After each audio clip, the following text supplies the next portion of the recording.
Have you ever heard of Archangel Michael and wondered why his name carries such weight across centuries of biblical history and Christian tradition? Archangel Michael stands as one of the most highly regarded and powerful figures in the Bible, a celestial being consistently portrayed not merely as a messenger, but as a leader, defender, and warrior in the service of God. Unlike many angels who appear briefly to deliver divine announcements, Michael emerges in Scripture as a figure of action, one who contends, protects, and stands firmly against the forces of evil. His name comes from the Hebrew Mikael, which means, "Who is like God?" a rhetorical question that declares the incomparability of God's power and majesty. This name itself reflects Michael's core identity. He exists to uphold the sovereignty of God and to challenge any force that dares to rival him. In biblical texts, Michael is often referred to as the chief prince or the great prince, particularly in the book of Daniel, where he is described as the guardian and protector of Israel, God's chosen people. This title suggests not only rank but responsibility. Michael is not a passive heavenly being, but a guardian actively engaged in spiritual conflict. Early Jewish and Christian traditions elevated his importance even further, seeing him as the heavenly champion who defends the faithful against demonic powers. In early Christian history, believers viewed him as the protector of the church, especially during times of persecution and spiritual struggle. He was often invoked as the leader of God's armies, a commander who fights against the devil and rebellious spiritual forces. While most angels in Scripture function as messengers, such as Gabriel announcing the birth of Christ, Michael is uniquely depicted as contending with evil powers, engaging in disputes, and leading heavenly hosts into battle. This distinction sets him apart and explains why he is often associated with strength, courage, and divine justice. Over time, Christian tradition developed a deep devotion to Michael, portraying him as a warrior clothed in armor, holding a sword or spear, and standing victoriously over a defeated dragon, symbolizing Satan.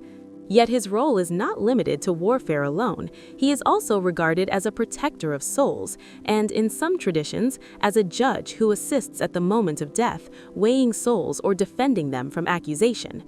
Because of this protective and judicial role, he became the patron of various professions connected to protection, justice, and discernment, including soldiers, police officers, and even certain trades that involve evaluation and assessment. Theologically, Michael's significance lies in what he represents: unwavering loyalty to God. In a spiritual realm where rebellion once occurred, when Satan and his followers turned against their creator, Michael stands as the embodiment of faithful obedience. His very name challenges pride and self-exaltation, reminding believers that no one is like God. Throughout centuries of Christian art, literature, hymns, and prayers, Michael has been celebrated as a defender against darkness, a guardian in times of fear, and a symbol of divine strength in the midst of spiritual warfare.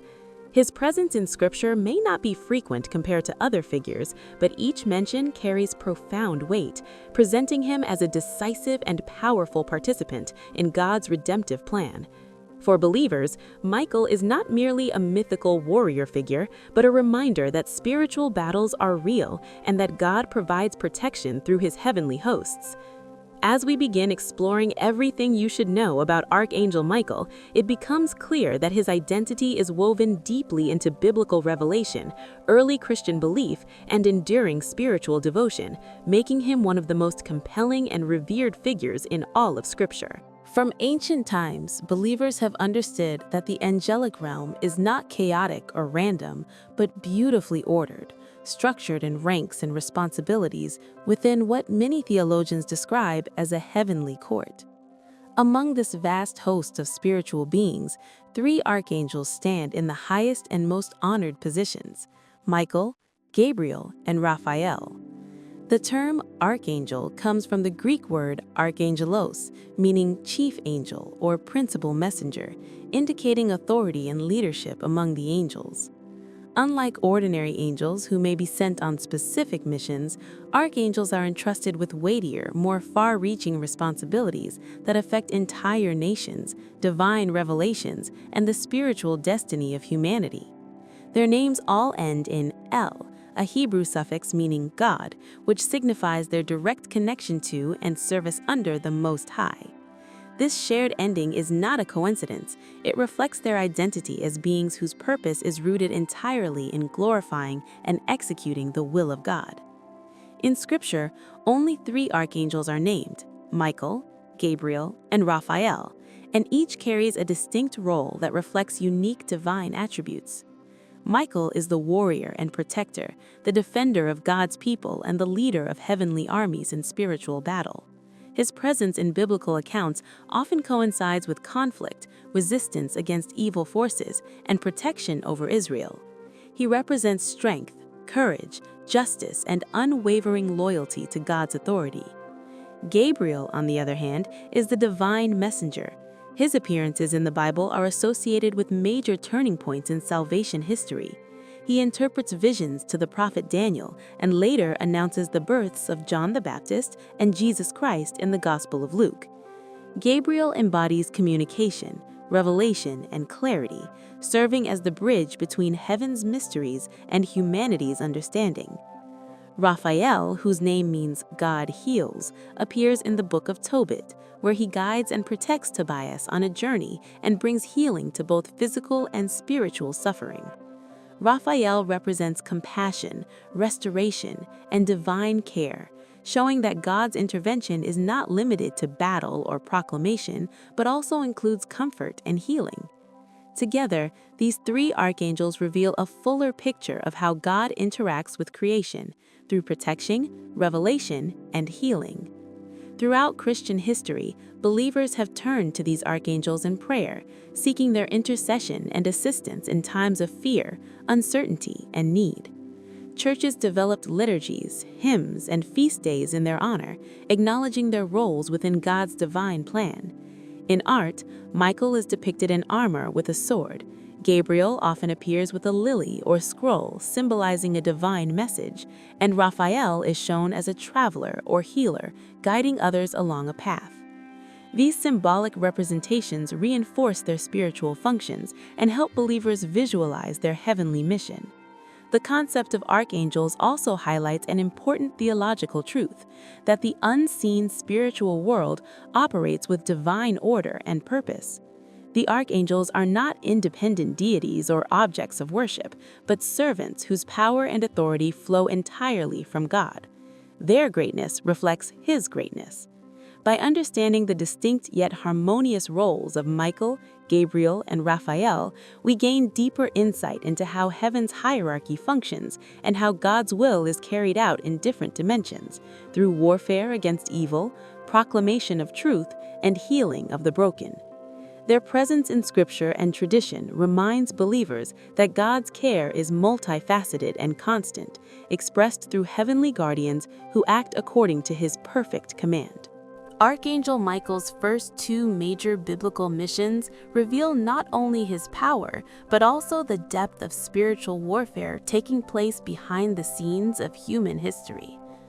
His earliest direct mention appears in connection with the mysterious and striking event recorded in Jude 9, where Michael disputes with the devil over the body of Moses. After leading the Israelites out of Egypt and guiding them through the wilderness for 40 years, Moses was allowed to see the Promised Land from the top of Mount Nebo, part of the Pisgah Range in what is now modern-day Jordan, but because of an earlier act of disobedience, he was not permitted to enter it. Scripture tells us that God Himself buried Moses in a valley in Moab, and no one knows his burial place to this day. Yet the New Testament book of Jude provides a remarkable detail. Michael the archangel contended with the devil about Moses' body and did not presume to pronounce a blasphemous judgment, but instead said, "The Lord rebuke you." This brief yet powerful passage has prompted centuries of reflection. Why would Satan desire Moses' body? Some scholars suggest that the devil may have intended to use Moses' remains as an object of idolatry, tempting Israel to worship the body of their great leader instead of worshiping God.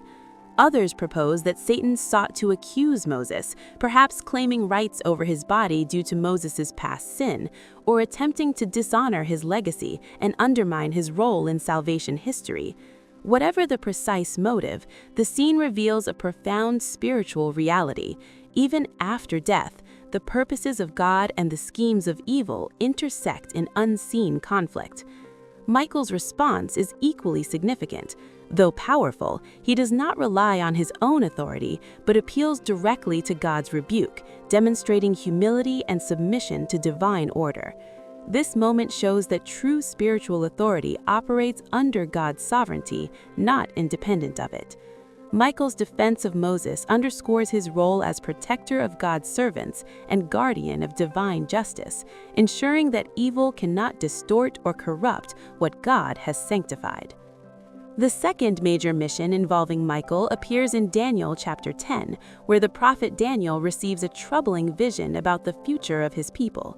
Distressed by what he saw, Daniel mourned, fasted, and prayed for 3 weeks, seeking understanding from God.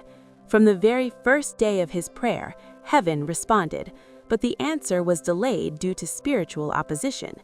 A heavenly messenger later explains to Daniel that he had been resisted for 21 days by the Prince of Persia, a powerful spiritual entity associated with the Persian Empire.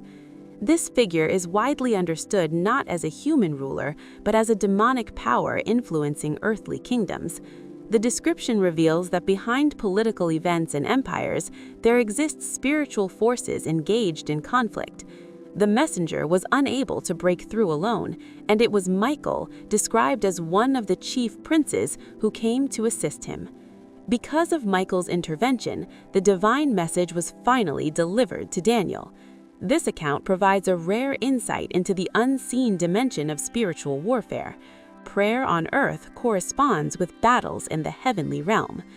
Daniel's perseverance in fasting and prayer coincided exactly with the period of resistance faced by the angelic messenger.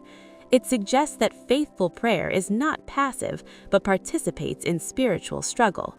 Michael's involvement further highlights his specific responsibility as protector of Israel. Later in Daniel 12:1, he is called the Great Prince who stands watch over the sons of your people, affirming his special guardianship over the nation. Yet, even in his strength, Michael operates under God's command, reinforcing the theme that angelic power is always subordinate to divine authority. These two missions, defending Moses' body and combating the Prince of Persia, reveal Michael as both guardian of sacred legacy and warrior in cosmic conflict, faithfully executing God's will in moments when heaven and earth intersect. Archangel Michael's most dramatic and climactic appearance in Scripture is found in Revelation chapter 12, where he leads the forces of heaven in a decisive war against Satan and his rebellious angels. This scene shifts the focus from earthly events to a cosmic battlefield, revealing the ultimate confrontation between divine authority and demonic rebellion. Revelation describes a great sign in heaven, a massive red dragon with 7 heads and 10 horns, each crowned with diadems, symbolizing immense power, authority, and dominion. The imagery is striking and symbolic, representing not merely a creature, but Satan himself, the ancient serpent, the deceiver of the whole world. The dragon sweeping of 1/3 of the stars from the sky and casting them to the earth is commonly understood as symbolic of fallen angels who joined in his rebellion. This powerful being stands in opposition to God's redemptive plan, even attempting to destroy Christ at his birth, yet repeatedly failing to overcome divine purpose. It is within this context that war erupts in heaven. Michael and his angels fought against the dragon, and the dragon and his angels fought back. The wording makes clear that this is not a minor skirmish, but a full-scale celestial conflict. Michael is portrayed as commander of heaven's armies, leading loyal angels in battle against the forces of darkness. Despite the dragon's terrifying description and apparent authority, he is not strong enough to prevail. The text states that there was no longer any place for him in heaven, and he was cast down to the earth along with his followers. This expulsion marks a pivotal moment in the narrative of redemption. Heaven rejoices because the accuser of believers has been thrown down, yet the earth faces a period of intensified turmoil because Satan, knowing his time is short, is filled with fury. This passage reveals several profound theological truths. First, it confirms that spiritual warfare is real and ongoing, extending beyond human perception into the heavenly realm. Second, it demonstrates that evil, no matter how powerful it appears, is ultimately limited and subject to God's authority. Michael's victory does not occur because of independent strength, but because he acts as an instrument of divine justice. The casting down of Satan signifies both judgment and the narrowing of his domain. Though still active on earth, his defeat is assured and his final destination is predetermined. Revelation continues by describing how the dragon, enraged by his expulsion, turns his aggression toward those who obey God's commandments and hold to the testimony of Jesus Christ. This indicates that the spiritual battle led by Michael has direct implications for believers, connecting cosmic conflict with earthly persecution and endurance. The narrative mirrors earlier traditions that associate Michael with the original expulsion of rebellious angels, presenting him as the consistent defender of heaven's order from the beginning of creation to the end of time. Throughout Christian history, this scene from Revelation has profoundly shaped how Michael is depicted in art and devotion. He is often shown with wings spread wide, clad in armor, holding a sword or spear, and standing triumphantly over a dragon beneath his feet. The dragon symbolizes Satan's defeat, while Michael's posture conveys both authority and obedience.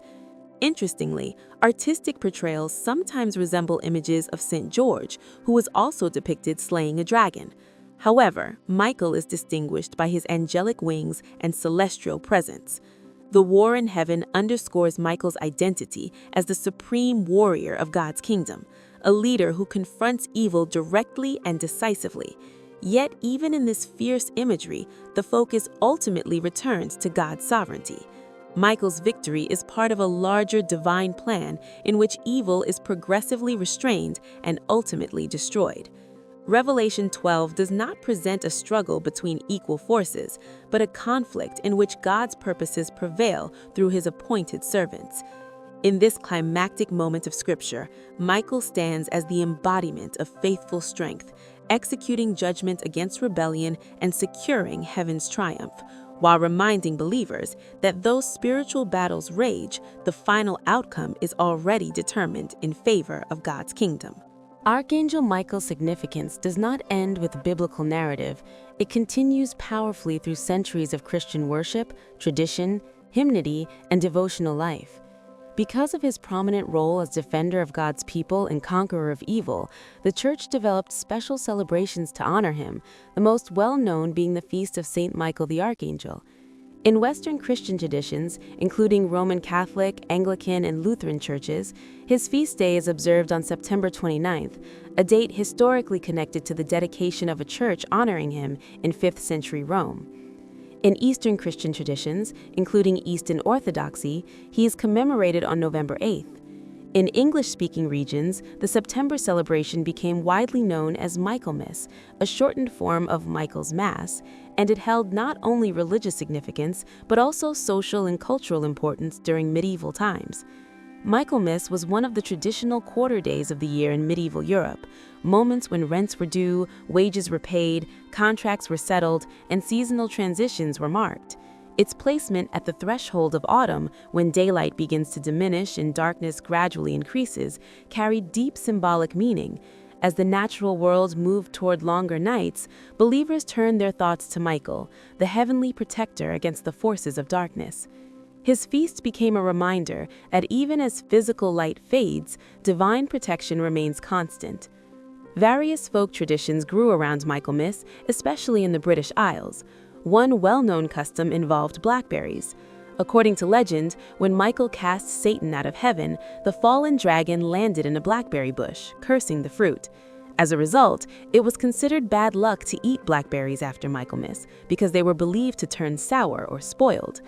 Though rooted in folklore rather than theology, such stories reveal how deeply Michael's victory over evil penetrated popular imagination. Beyond folklore, formal worship also honored him. A famous hymn in the Roman Catholic tradition, Te splendor ad virtus patris, You, the brightness and strength of the Father, praises Michael's glory and asks for his protection. This hymn has been sung for centuries in the Roman breviary and during liturgical celebrations dedicated to him. In 1817, Pope Pius VII even attached an indulgence to the devout recitation of certain prayers to Saint Michael, encouraging believers to seek his intercession against evil influences. Michael is often invoked differently from human saints. Christians commonly ask human saints to pray for them, much as they would ask a friend to intercede in prayer. Michael, however, is not human and has never experienced death. As an archangel, he is a living spiritual being endowed with authority and power granted directly by God. For this reason, many believers ask not only for his intercession, but also for his protection, especially in moments of spiritual danger. One of the most widely known prayers in Catholic devotion begins, "Saint Michael the Archangel, defend us in battle," reflecting the Church's understanding of him as a guardian against the wickedness and snares of the devil. Importantly, Christian theology emphasizes that angels are never worshipped. Worship belongs to God alone. Yet asking for Michael's assistance is considered appropriate within traditions that affirm the communion of saints and angels, because his actions are perfectly aligned with God's will. Across centuries of art, music, prayer, and seasonal celebration, Michael has remained a symbol of courage, justice, and unwavering fidelity to God. Whether depicted in radiant armor defeating a dragon, honored in solemn liturgy, or remembered in cultural traditions tied to harvest and autumn, he stands as a reminder that the forces of darkness do not have the final word. His enduring presence in Christian life reflects a deep and continuing trust that God appoints powerful guardians to defend his people. In honoring Michael, believers ultimately celebrate the victory and sovereignty of God himself, the one whom Michael's very name proclaims as incomparable.